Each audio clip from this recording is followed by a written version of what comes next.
Hi, it's Jonathan and welcome to this week's Charity Digital Top 3. I hope you all had a really great V-Day weekend, and I hope Giving Tuesday was really great for your charities as well. I'm going to start off by talking about sustainability this week. Sustainability is obviously something we're really used to at charities. We know that if we don't keep our income coming in year after year, we're not going to be able to deliver those services that our beneficiaries need. So we kind of understand sustainability.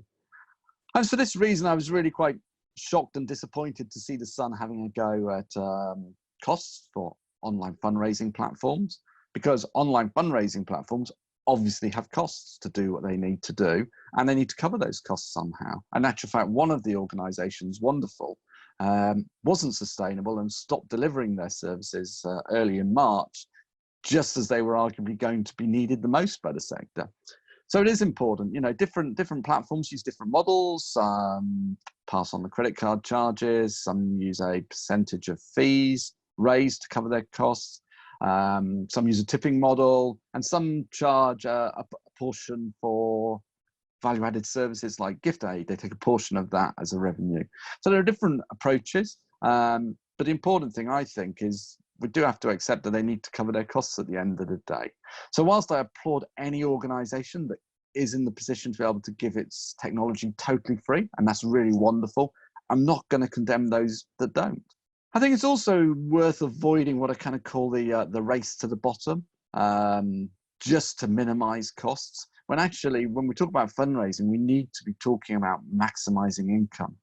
And I'm thinking here that, you know, if a certain platform helps you raise 10% more, but maybe only costs you 0.5% more in cost, then that's actually going to be a good thing. Because if you were raising $1 million, another 10% is another 100,000. And when you take out that 0.5% of cost, that's going to still net you £94,500 extra, which has got to be good for your organisation. So I think, you know, let's not only look at costs, let's look at the round of what we want from our fundraising tech. And let's balance that against the cost in a measured way. So that's my first subject. My second subject was actually triggered because it was recently my 2-year anniversary here at Charity Digital. So I was thinking a bit about how things have changed. So when I joined, we were Tech Trust then, and we were mainly known as for our donation platform.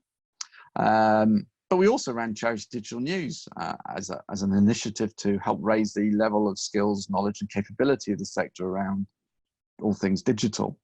Many people didn't realize those came from the same organization, and Charity Digital News certainly wasn't sustainable. Its income did not cover its costs. So the good news is, you know, we've changed massively. Last year, we did actually cover the cost of what is now on the Charity Digital platform, because we've got the one name for everything. We've massively grown our audience. So we're up to 380,000. So that was more than double. We've increased our content types, so we now do regular webinars. We've had over 8,000 people participate in those. We produce podcasts, and we're pushing more into video content. So a lot's changed over those 2 years, and you know, we're in a great position. But at the same time, COVID's changed everything for us as well. So I'm kind of standing back thinking, now how do we evolve what we do? What is actually needed by the sector, by you who are consuming this, to actually help you more as organisations, and how does that match with our future income streams? I don't yet know all the answers to those things, and we're going to be working really hard to meet them. And do shout out to us as well to tell us what you want. That'll really help. So a couple of quite deep topics there. Wanted to touch on a few areas of content which you think are really helpful.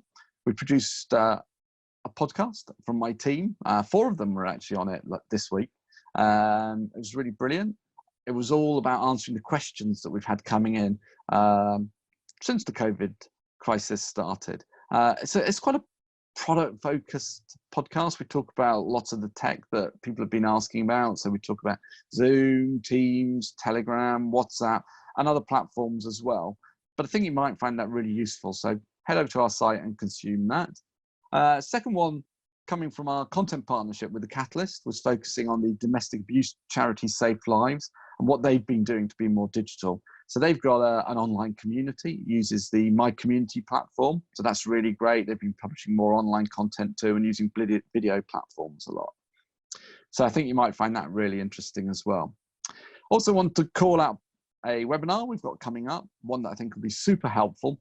It's called Adopting Digital Experiences to Boost Your Virtual Fundraising. It's coming up on May the 21st, so come on over to our site and register for that. So that's a bit about content. Before I go, I'm going to quickly share my work from home tip, which is less about kind of work at the grindstone and more about taking some time out to think strategically. Mine was triggered by my 2-year anniversary. That got me thinking about, where we've come from and where we're going as an organization. But I realized also when I started to do that, how head down a lot of, particularly the last 2 months, have been kind of working through changes and some of the COVID challenges. So I want to encourage everybody to take the time out, also think a little bit more strategically to make sure we're making the right moves for our organizations, because that's going to be really important to sustainability as well. So that's about all I want to say. Quickly before I go, I want to call out this week's plant of the week. It's actually a very large plant. It's a horse chestnut, and here's some brilliant blossom. This is part of my initiative of trying to maintain some connection to nature. I think it really helps to maintain mental well-being for me, at least. So thank you. Look forward to speaking to you again soon, and goodbye.